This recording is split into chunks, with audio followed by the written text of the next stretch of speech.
Okay.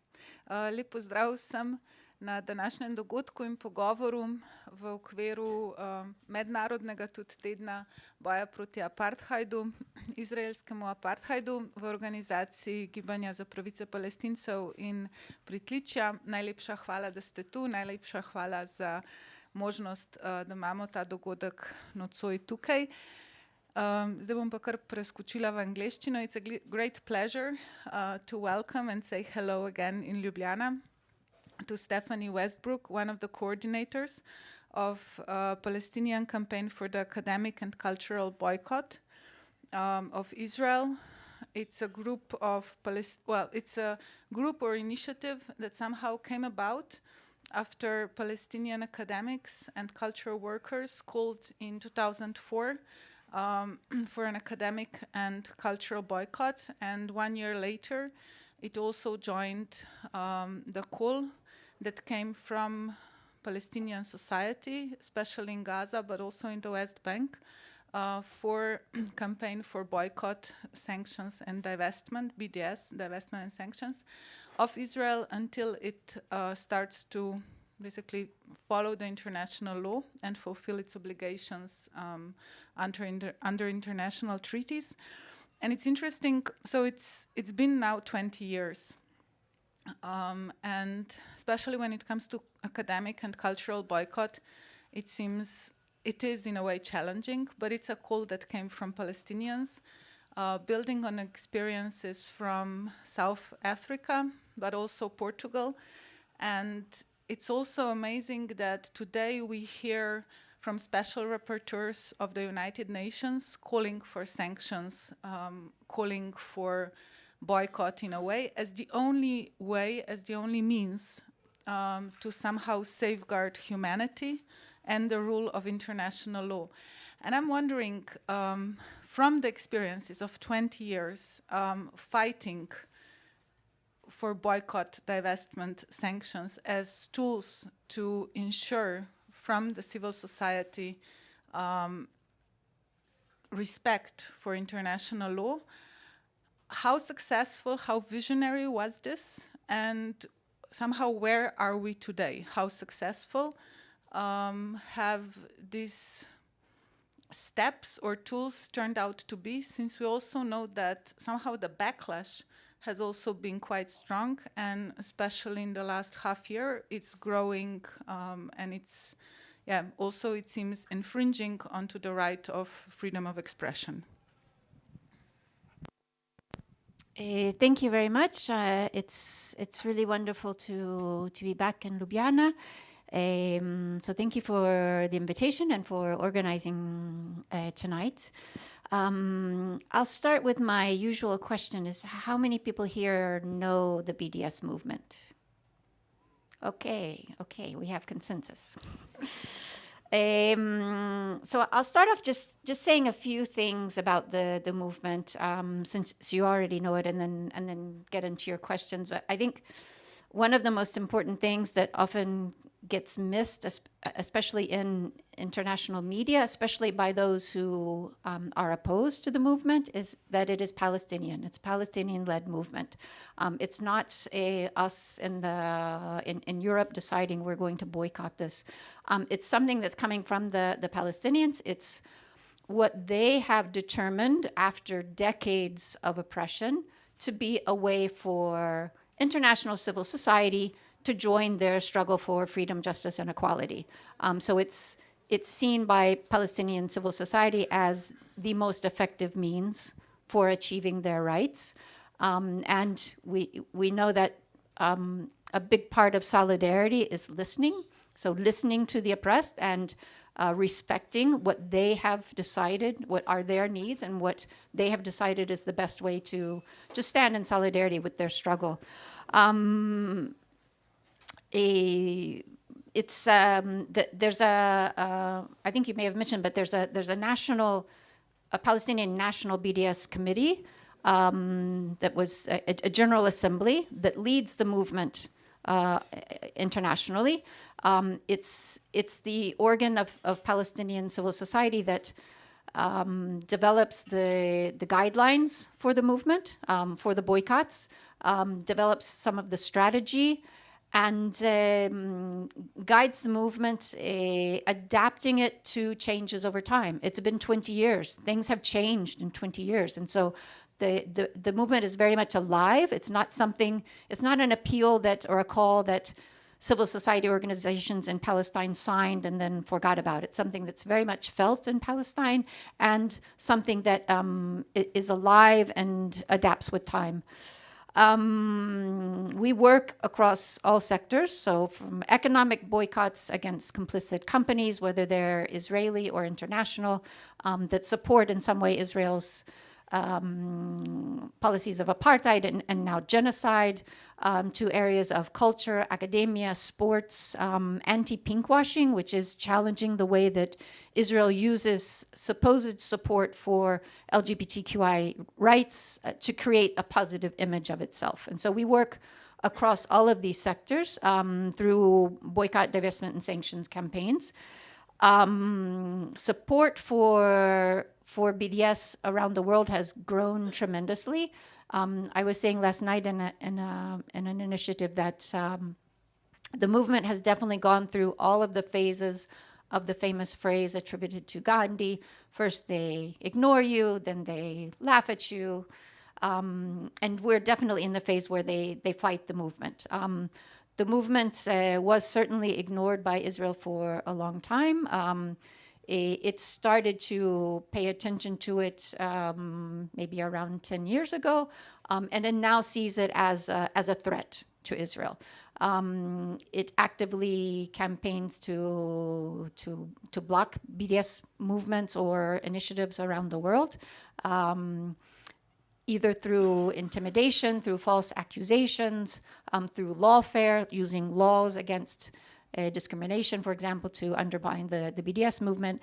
And I think this is one of the indications of how effective the movement is. And that's something that we should really talk about, is how effective this movement is. And it's really hard to do that right now as the genocide is taking place in Gaza. But this movement has really achieved some incredible successes, convincing huge multinational corporations that seem untouchable, that you cannot affect their policy. But with boycott campaigns, we have.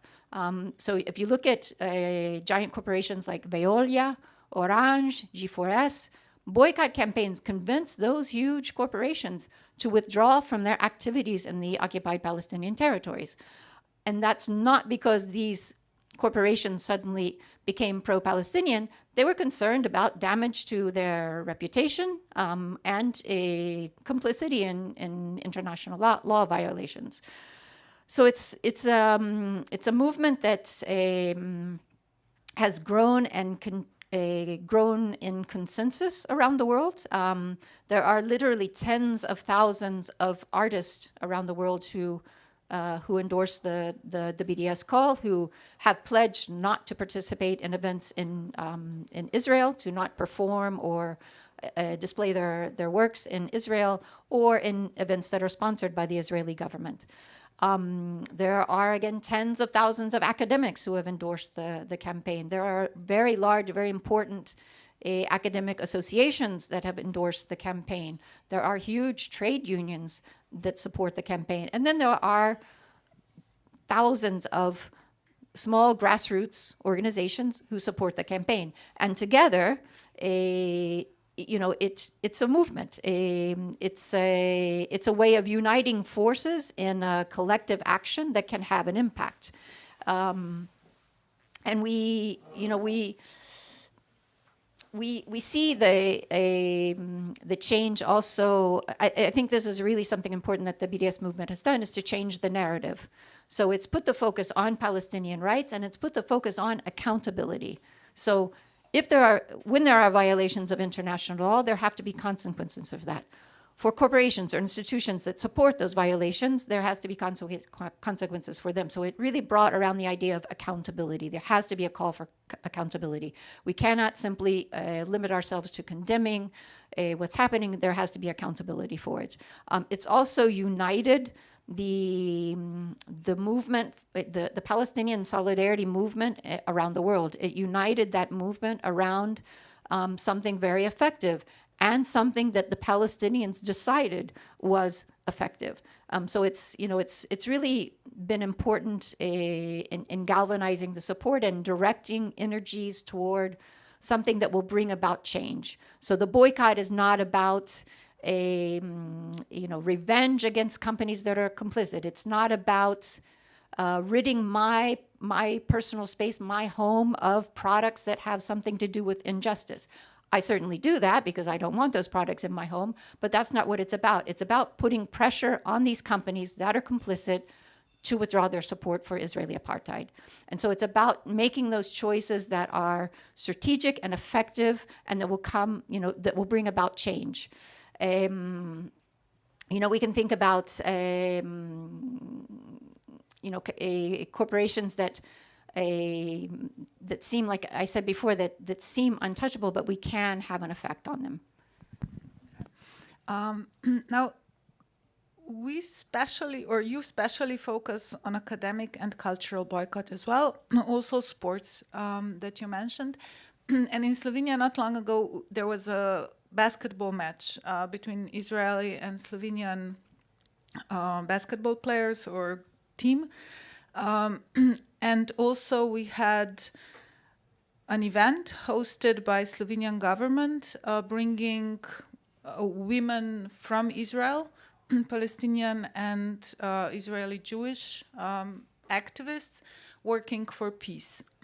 These both are events that somehow go against what you're fighting for, so go against the rules, in a way, of boycott, of PACBI.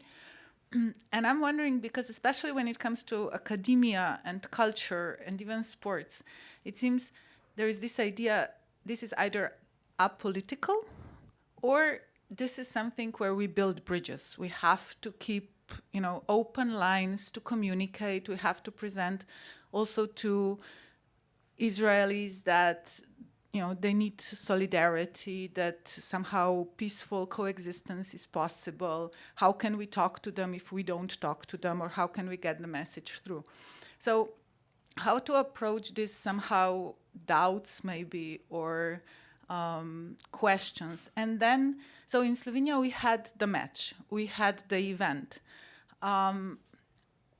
Does that mean that the campaign is not successful? Because at the match, we also had Palestinian actions and protests.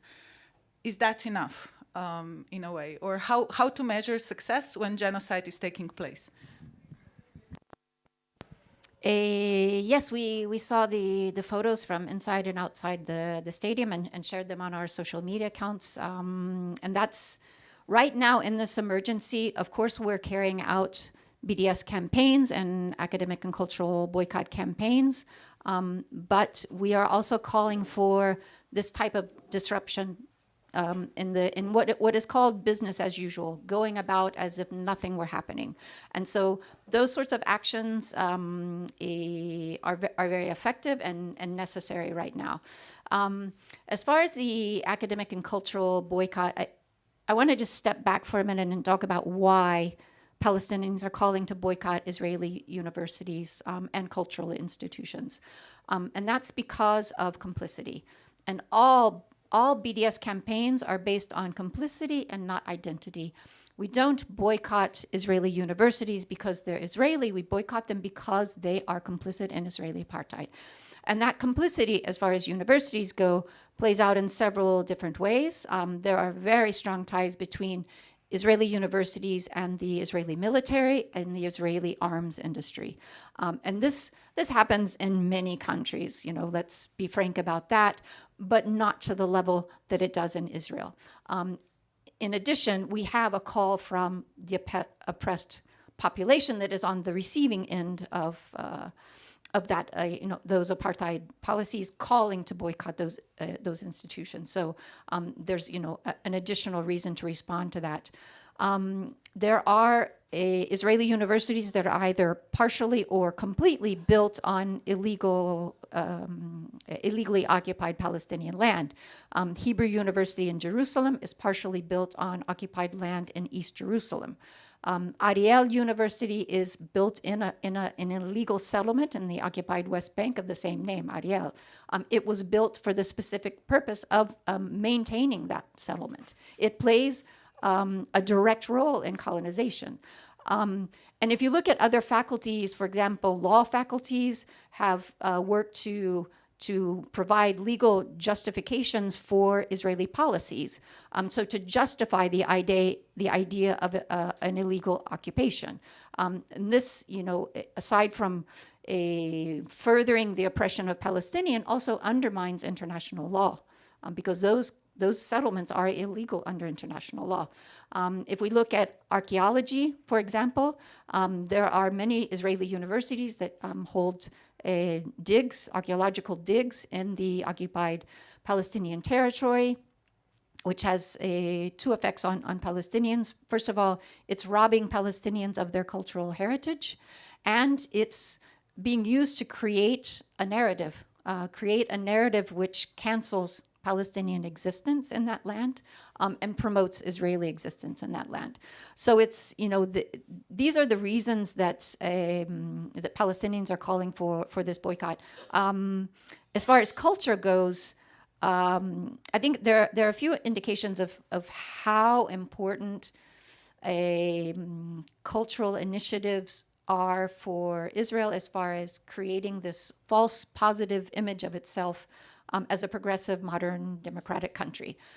We've seen that time and time again. I think in no other country in the world would a has-been 60s or 70s rock band like Aerosmith been able to meet the head of state.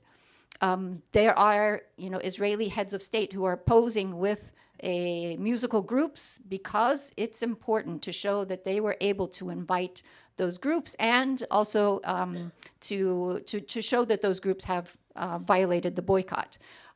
Right now, for the Eurovision Song Contest, Israel has submitted a song for this contest. The EBU, which organizes Eurovision, has rules on songs not being political in Eurovision and has deemed Israel's submission to be too political. It's about October 7th, this song. Israel initially said, we're not changing our song. Now they've come around to the idea that they will change the song.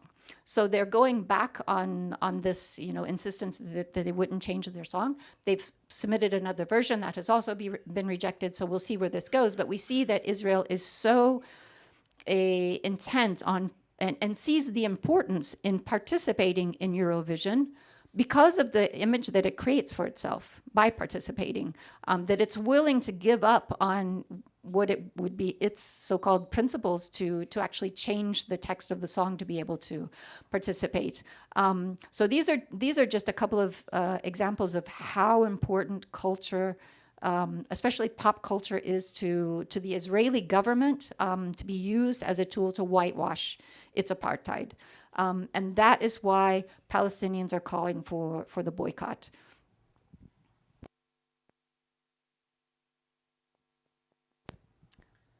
Sorry, if I can just add a couple of things on sports as well. I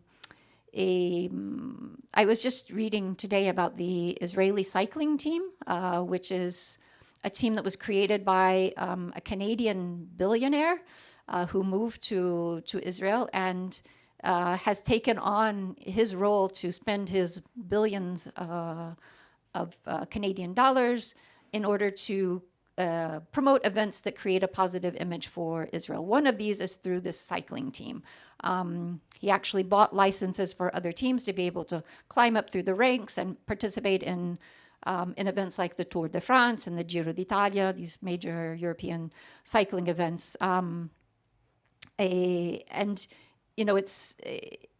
It's something that he is quite open about, using his money to promote these events. He also paid $1 million, US dollars, I think in this case, to bring Madonna in 2019, to have Madonna perform at Eurovision in Israel.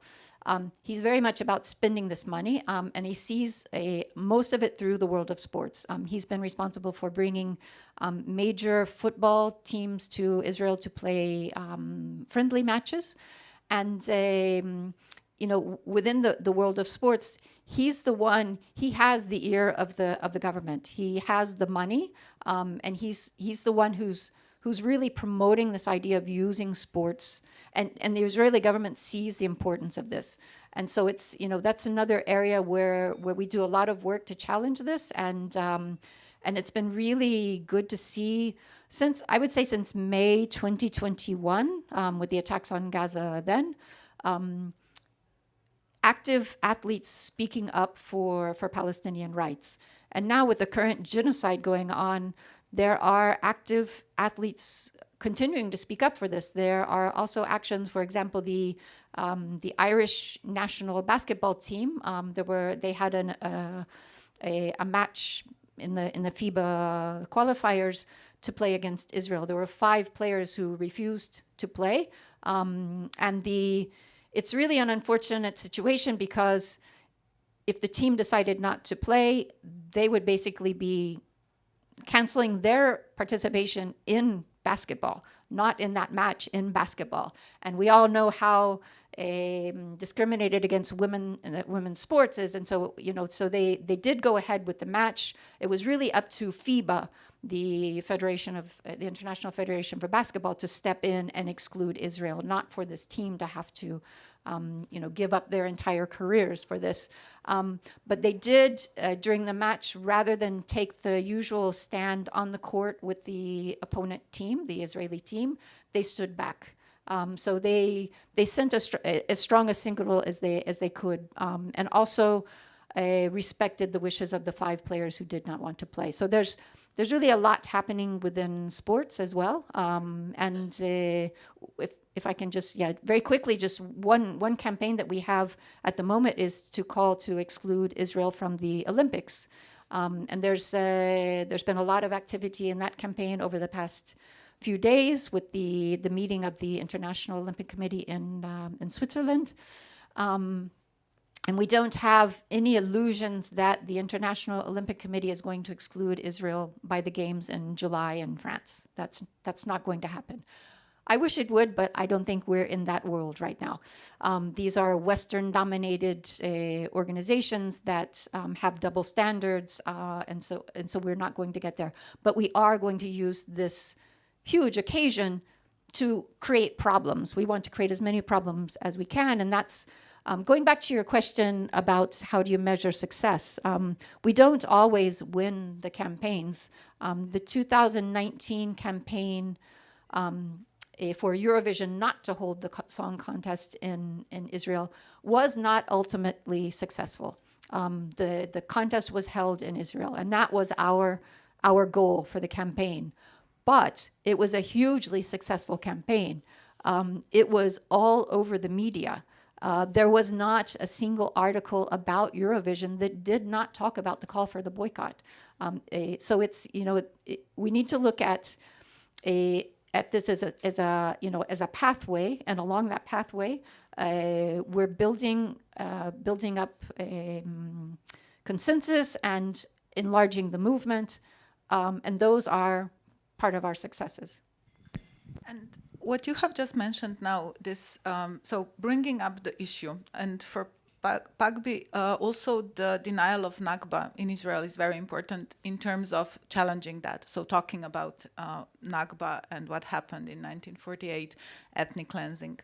And I'm wondering, because we had in Slovenia just a few weeks ago a Slovenian author who decided not to participate in the Leipzig Literary Festival as a sign of protest because of the suppression of pro-Palestinian voices in Germany. At the same time, Slovenia has had the experience of philosopher Slavoj Žižek taking stage at Frankfurt Literary Festival. and talking there, speaking about things that they didn't want to speak about. And there is this question, is it better to boycott or to go there and disrupt? And from your perspective, I mean, how strict are these rules? Or, you know, does it mean that if someone goes and brings up Nakba and, you know, the injustices, the apartheid, that the genocide at the moment has to end, does this make him or her or them your ally, although they did not follow the call for boycott? Or is this something very strict and, you know, this is, not following the call? So how do you go about this generating broader coalitions and movement? Remind me also to go back to your question on normalization that I forgot to answer, because I'd really like to. Okay, I'd really like to talk about that as well. So there are two things to distinguish here. One is there is a call from artists to boycott Germany because of its repression of Palestinian speech, because of its actions against artists who support the boycott. So there is a call to boycott German cultural institutions. That's not a call that came from PACBI, but it's something that we respect. We're not at this point calling to boycott Germany, but we respect very much the reasons behind that call, and we recognize very much obviously the repression against of Palestinian speech in Germany.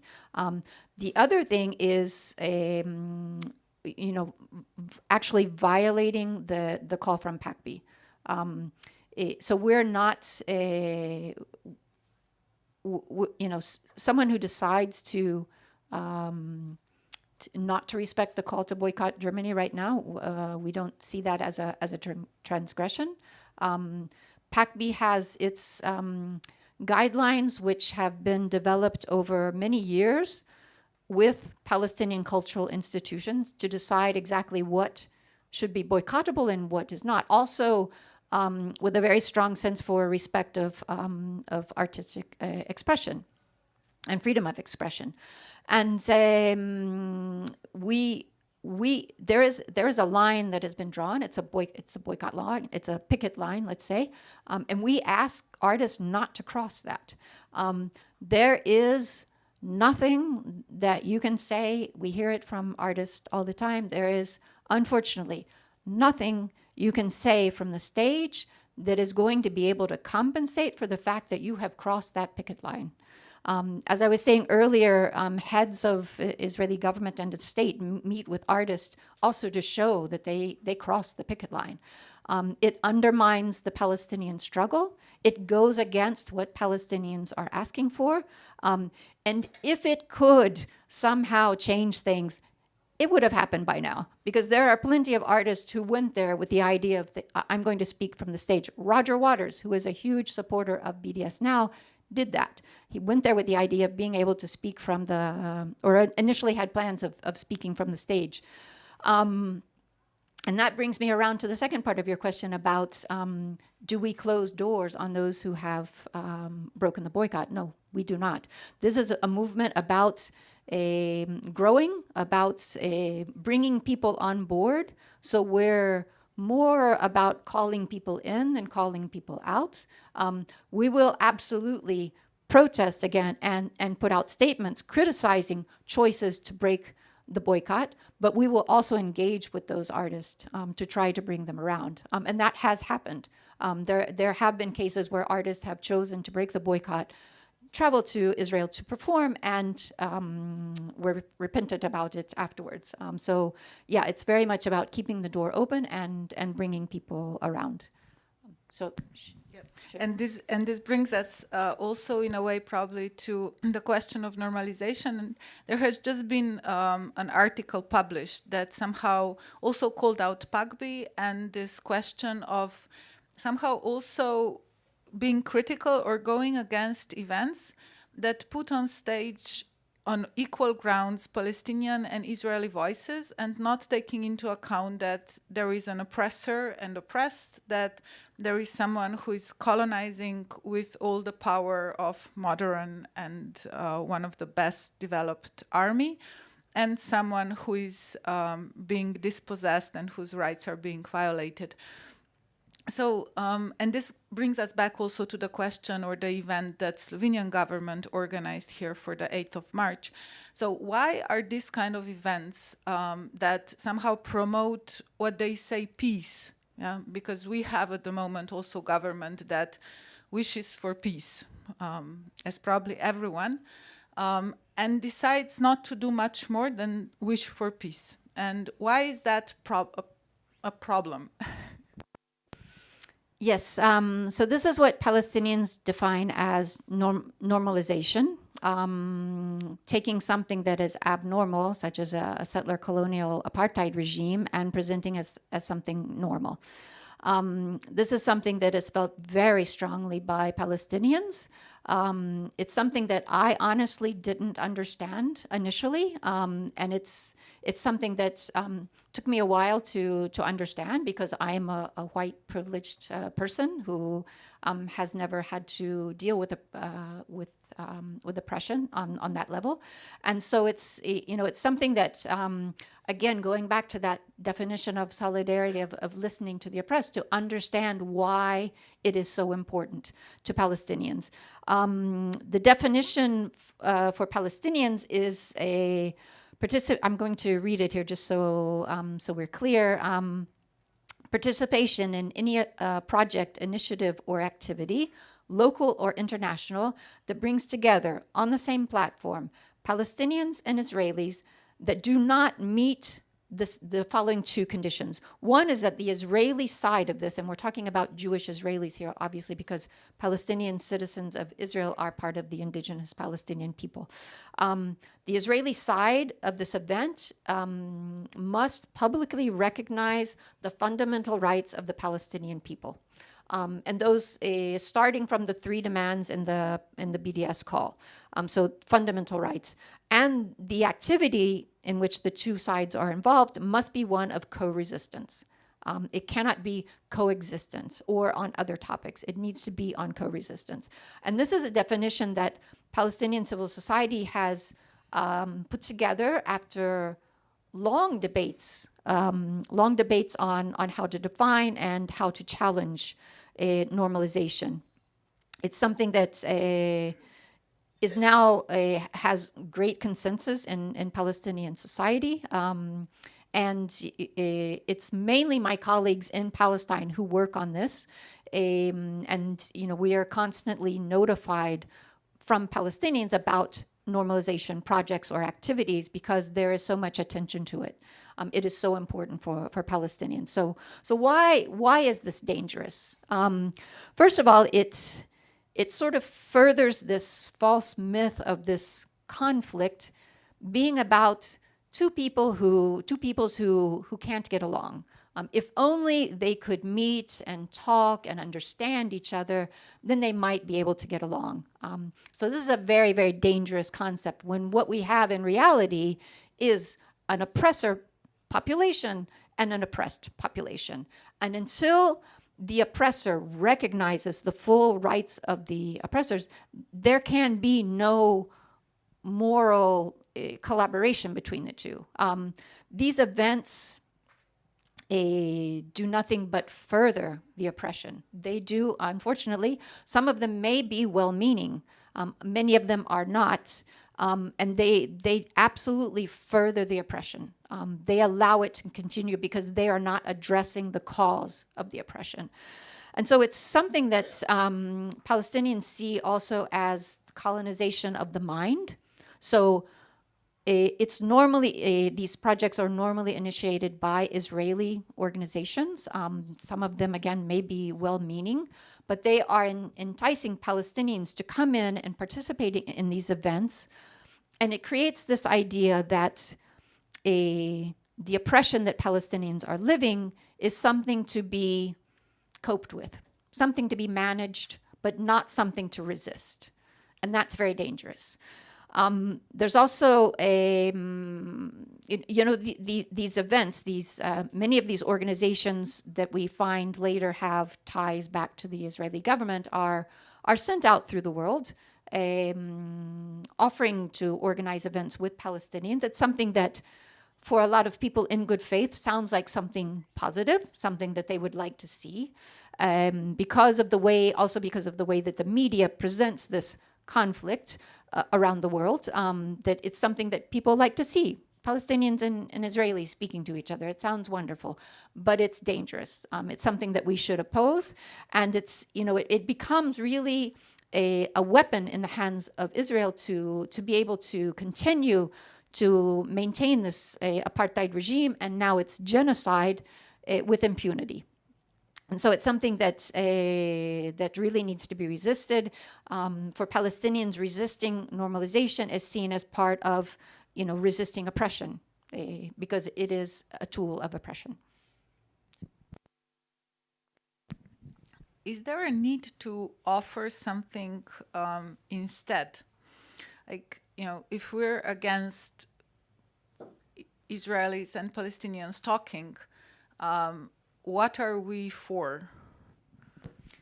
There is an alternative, and it was in what I said. We're absolutely not opposed to Palestinians and Israelis talking together, but there are some conditions. And the two conditions that I mentioned were the Israeli side must recognize Palestinian rights, and it must be an initiative of co-resistance. There's a lot of talk about reconciliation in apartheid South Africa between blacks and whites, but that occurred after apartheid.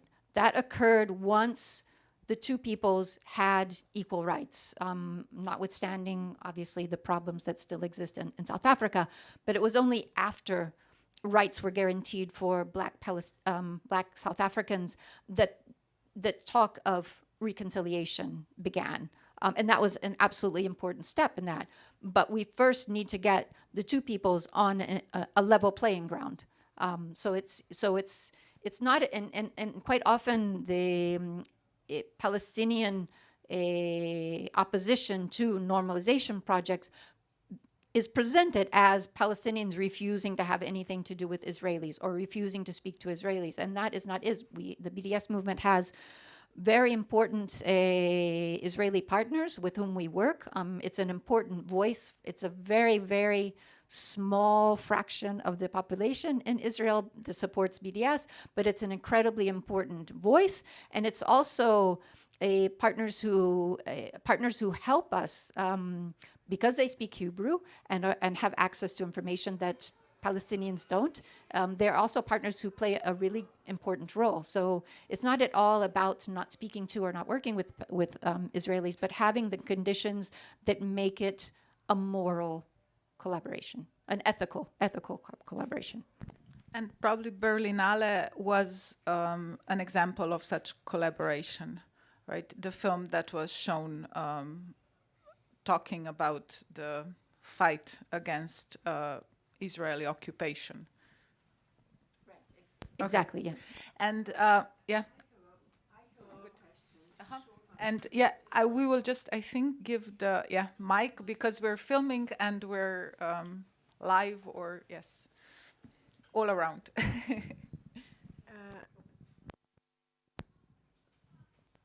My question is very short concerning this, what you just said about normalization. Where you would put East-West divan orchestra in this normalization process or approach?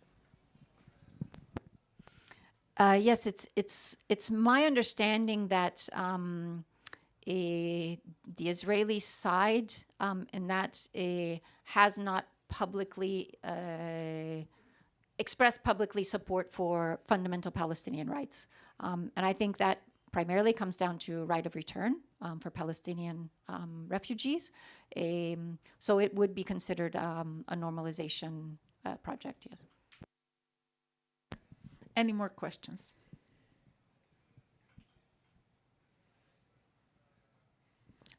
be brave. I will have a short one, and then hopefully you join in, because we'll be very happy to somehow open the debate as broadly as possible.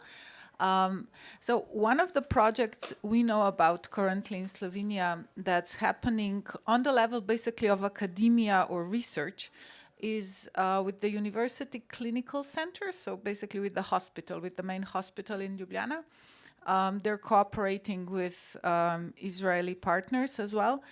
So how to go about that? Or, is there like a blueprint that one can follow, or are there steps that should be followed when it comes to voicing the dissent or voicing the call to act in accordance with international law and not be complicit with genocide? Okay, so this is it's a clinic as part of the university. It's a part of public system. Okay. First of all, the very first step is research. So I'm guessing you've probably done this, and these Israeli companies are complicit some way in Israel's occupation or apartheid or genocide. So the first step is always to do the research. All BDS campaigns are based on a documented evidence of complicity and accurate information. So you would probably want to have this come from within. So it would be, to look for allies within that system, health workers, perhaps a health workers union, to bring that up from within, because they're going to have, again, we want to have success in these actions. And so it would be one thing for us to denounce it. It would be another completely different thing for it to come from within, because a trade union, a health workers trade union is going to have more of a voice within that. Definitely, along with the research goes building up a base of support. So educating, helping to raise awareness among the health workers of the complicity of these companies, why you would want to interrupt ties with those companies. Obviously, in this moment, with the genocide taking place in Gaza and with the attacks on the Palestinian health sector, that's a very strong card to play right now, to convince the administrators of this, and the ICJ ruling, the International Court of Justice ruling, and the obligation for states and public institutions not to do anything to support that genocide and to act to prevent it. So arguing that maintaining ties with complicit Israeli companies does the exact opposite of that. So so you'd want to definitely build up a base of support first, try to bring it up from within, and have these educational awareness raising events, which you could probably, I'm sure you could find speakers of Palestinian health workers, probably not in Gaza right now, but certainly Palestinian health workers to bring that voice into. So it's a matter of doing the research, raising awareness, and building a base of support. That's really the formula for most campaigns, BDS campaigns, and just have an idea of how to build on that support and how to have some steps to escalate the campaign from within. So, I think it's mostly with the universities in Israel, not the private companies. At least that's the information that comes through the European Union public calls, where the information comes from. Okay, then I feel safe in saying they're complicit, because unfortunately all Israeli universities are complicit. And if you provide us with the names of the universities, we can give you the list of complicity on that. So, and if I can, I'll just open up a parentheses here to talk about an extremely important book that was just published at the end of February. The author is Maya Wind. She's an Israeli researcher, and the book is titled Towers of Ivory and Steel.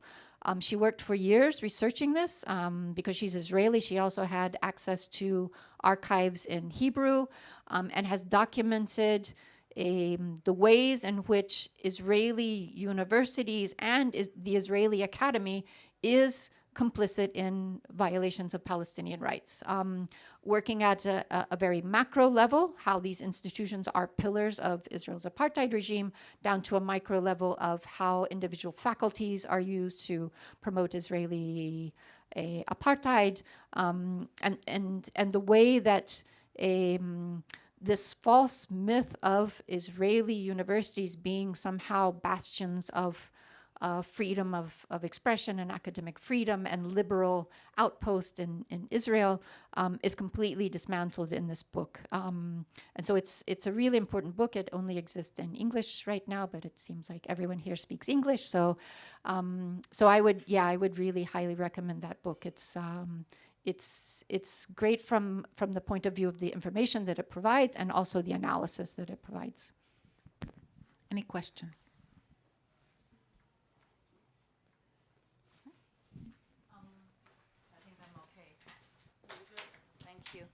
I just remember that the blacklist made by the UN, listing companies that are, well, blacklisted for complicity.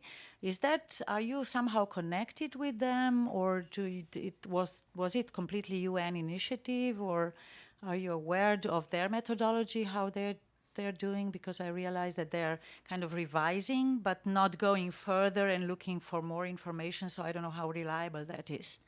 Thank you.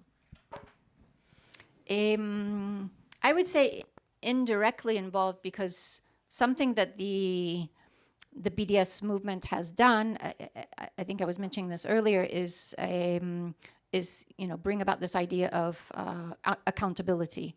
And so certainly the years of talking about complicit companies and the way that they're complicit and how that furthers the occupation, the apartheid, and now genocide certainly had an influence there. There was a consultation period, and certainly Palestinian civil society organizations participated in that, as well as international civil society organizations contributed to that. And there's certainly pressure on the UN now to revise it, as you said, in a way that, because it's a very good list, and it's also, when we're looking at trying to convince institutions to adopt policies that exclude complicit companies, we need authoritative lists like something coming from the UN. So it's an extremely important tool, but there are complicit companies deeply complicit companies that are not on that list. And so there is definitely pressure to encourage the UN to revise its criteria so that it does cover all complicit companies that should be listed there. So it's definitely one of the lists that's used to present to for divestment campaigns, for example, to pension funds, to give them a list of companies to look for in their pension fund, and a very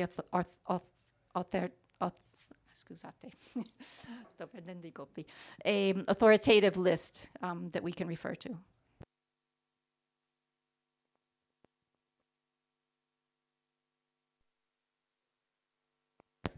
If I can permit, it's like not critique, but also my question is about the reflexivity in BDS and the autocritique, which is, I think, a good thing also in the militants.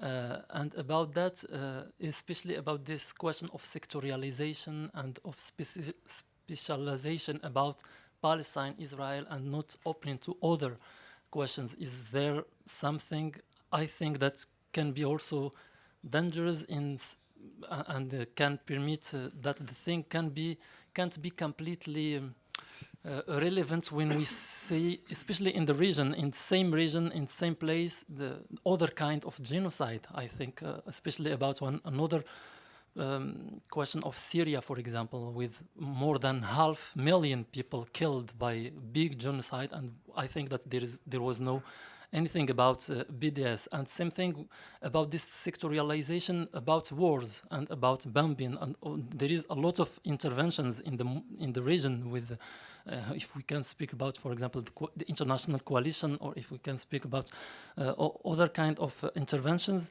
And I think that this kind of it permits another critique in the other side to say why about Palestine, Israel, and not the other conflicts in the region. And also when we see the reality, I'm doing in this time interviews with Palestinian and Israelis, and there is some reality which can't see it by BDS, especially, for example, this integration of Palestinian people who don't have other things to do than escape to Israel to find jobs because of colonialization, because of apartheid, because of the threats of genocide.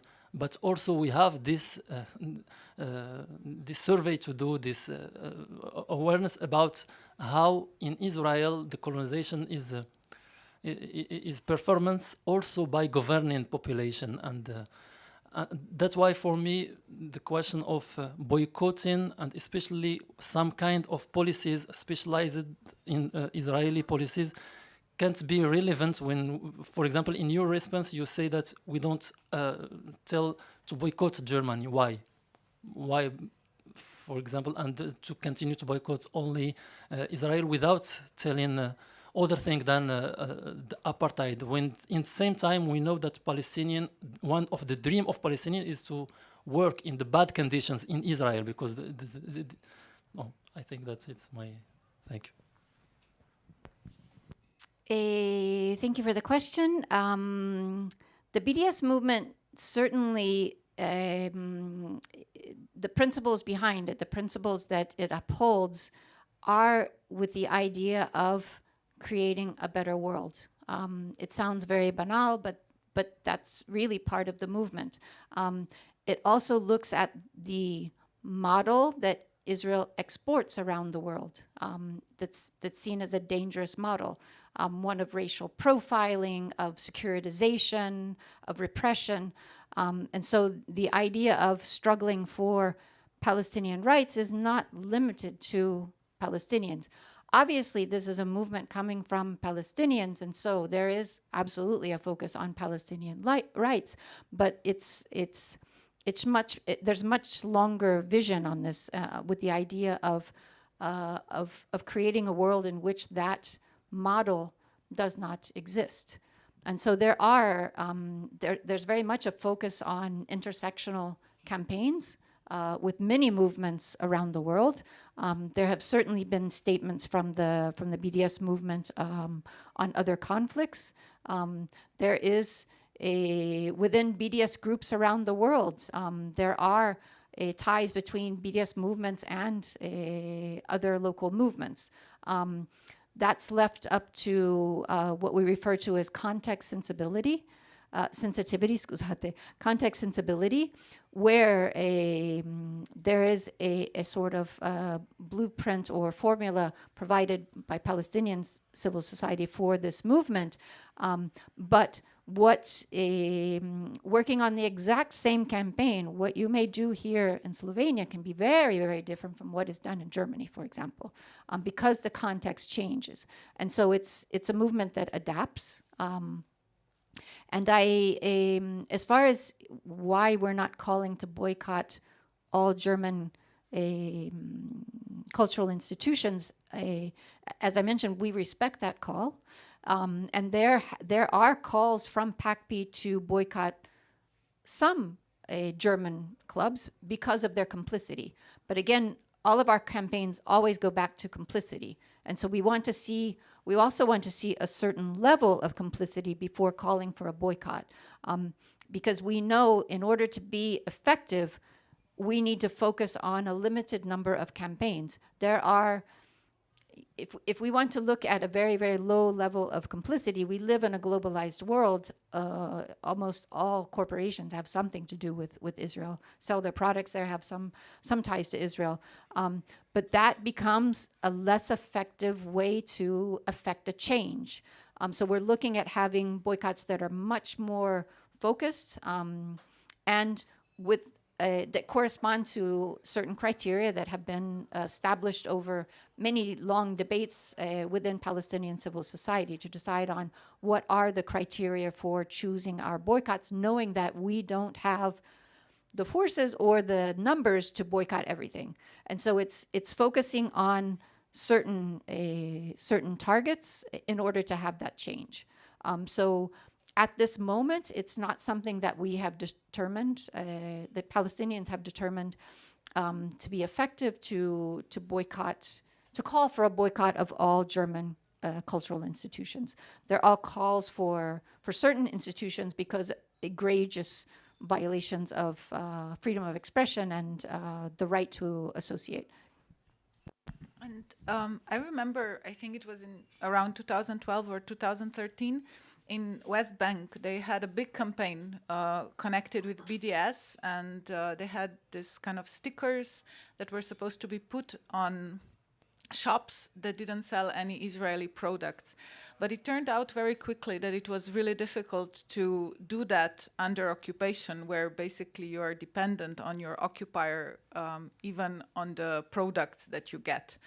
And we see that somehow this oppression or control is growing.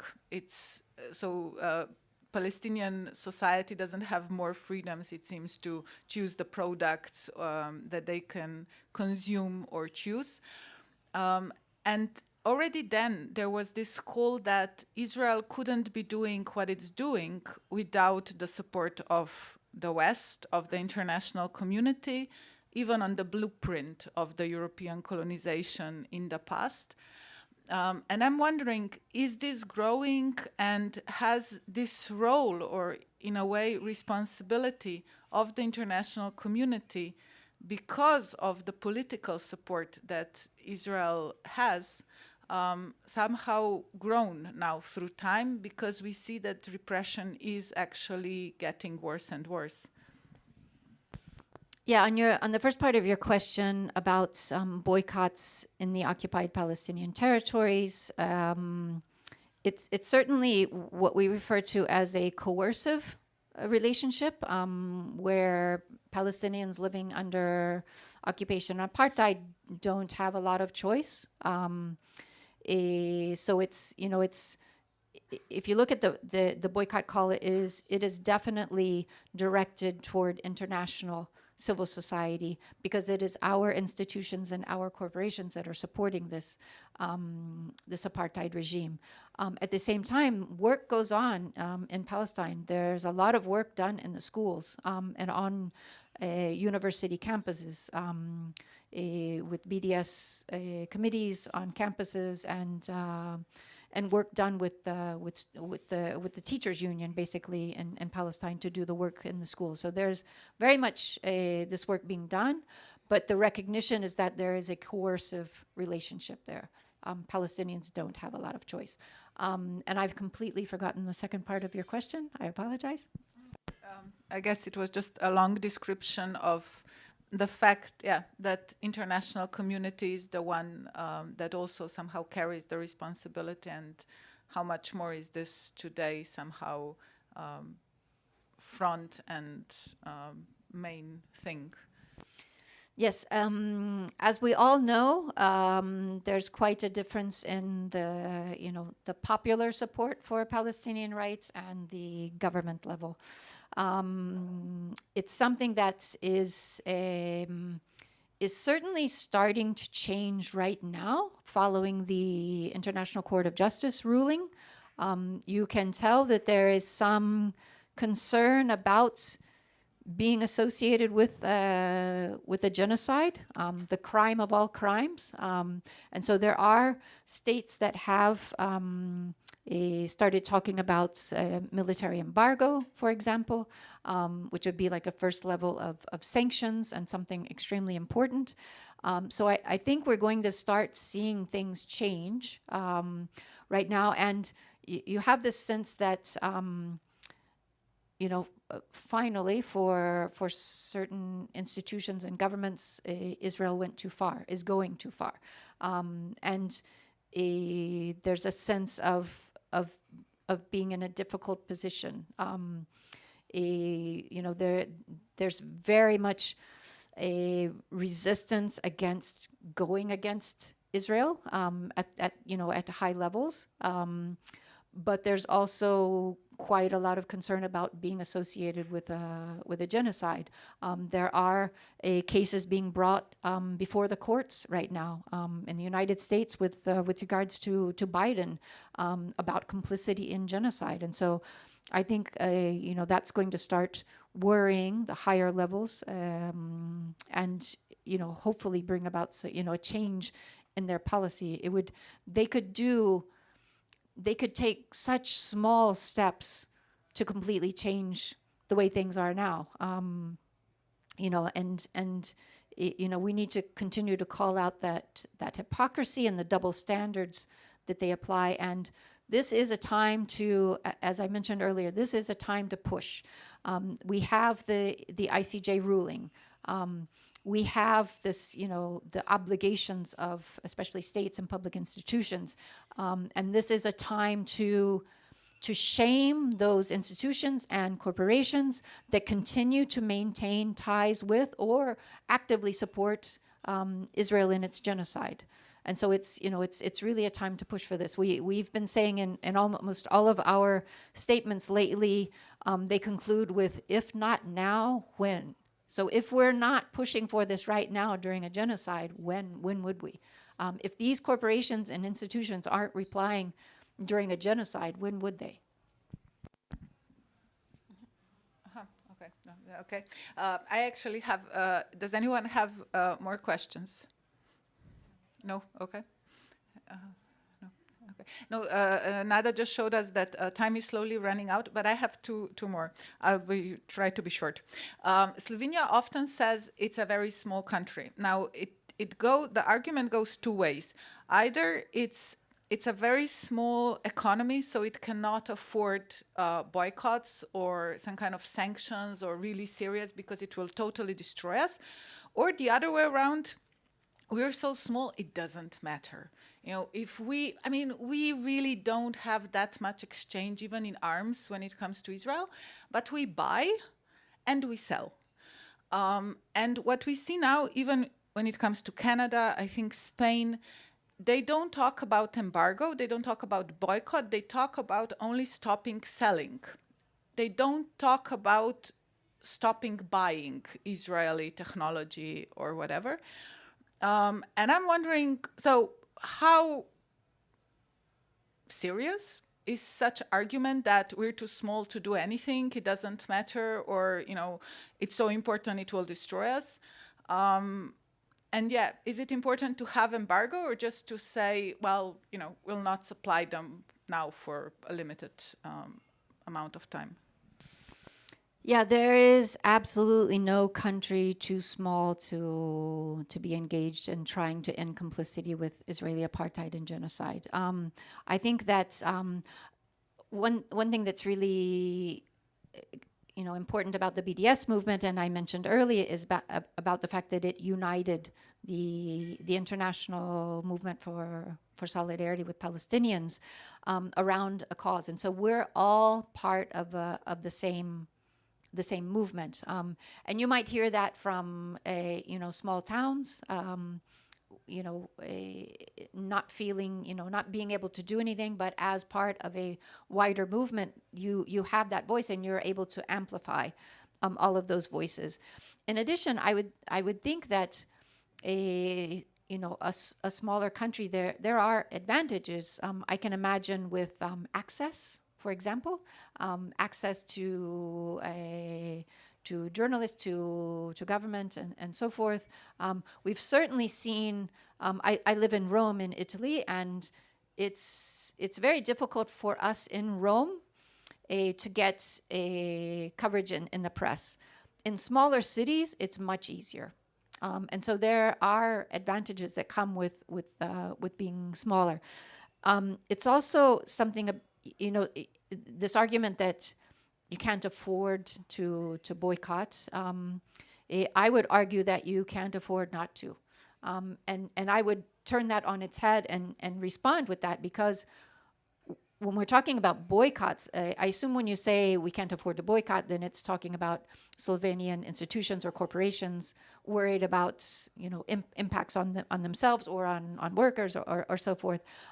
But right now, with Israel committing a genocide, and with the ruling from the International Court of Justice and the you know, the implications that go along with that, maintaining ties with complicit Israeli corporations or institutions is a risk, and so I would turn that on its head and say you can't afford not to boycott, and that you know, it's really important to push for, you know, to work with, you know, with decision makers, with governments, and I think that there's an extremely important role to play here in Slovenia with that.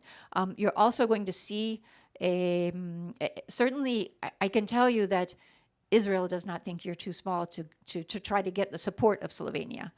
And so that should be an indication to Slovenians as well. And you're constantly going to see these opportunities, for example, the basketball match, where you're going to have opportunities to, you know, initiatives that create opportunities to raise the question of Israel's genocide and violation of Palestinian rights. So yeah, I would definitely say that there is no country too small to engage in fighting for Palestinian rights. And perhaps to close with this question, unless there is another one and you raise your hand, we will respect that and invite you in.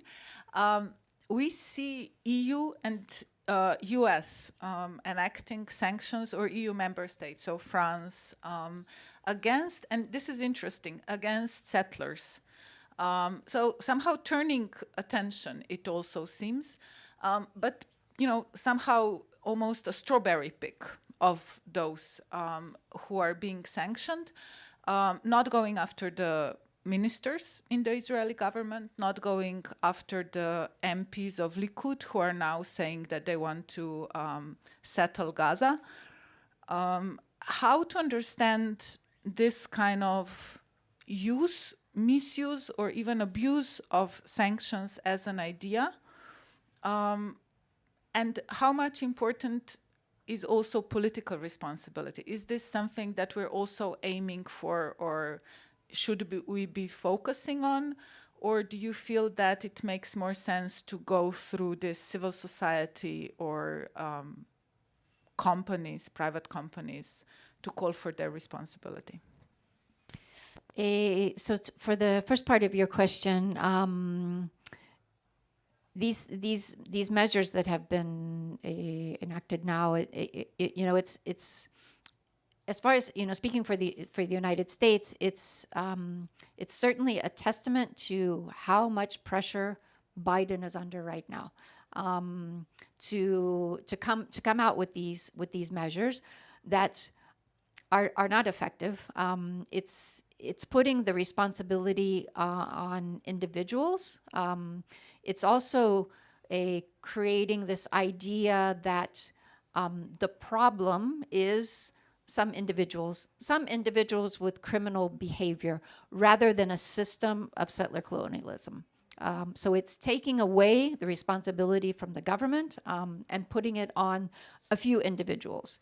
Biden is certainly under tremendous pressure right now. There's an election campaign going on. There's a revolt from within. There have been extremely important statements from members within the State Department, members within Biden's campaign, within his administration, calling on him to step in and stop the genocide. It is not accepted by his base, let's say, to stand back and allow this genocide to continue. And so he needed to do something. And they studied the most ineffective measure that he could come up with to be able to say that he's doing something. So I would see it in that context. And again, I've forgotten the second part of your question. Sorry.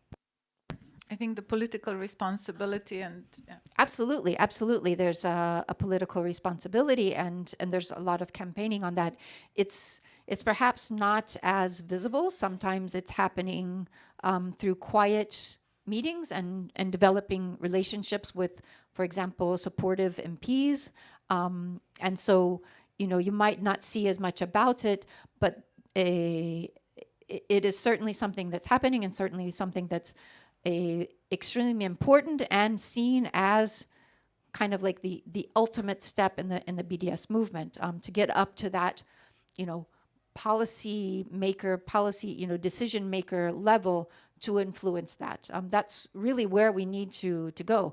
We're absolutely a grassroots movement, and we work in the grassroots, but we need to rise up to that level of decision making to start affecting change. And we do that by growing the grassroots. It's becoming, especially right now with the genocide taking place, it's obviously becoming less and less acceptable to be associated with Israeli apartheid and genocide. We've seen there's a huge Japanese military corporation that ended ties with the Israeli corporation military manufacturer Elbit. And that is not because that company has any sort of particular principles. It's worried about being complicit in genocide. And so I think we're going to see a lot more of that. Once that starts happening, then you build up to the political level. The last chance for any more questions? No? Okay. Then, Stephanie, I will say thank you very much. I'm sure that some people will stop you in a more informal setting. Thank you very much for being with us, for participating. And I'll just use Stephanie's word, saying no country is too small. I think also no action is too small. So, yeah, I hope there are brave days ahead of us. And yeah, thank you very much. Good luck.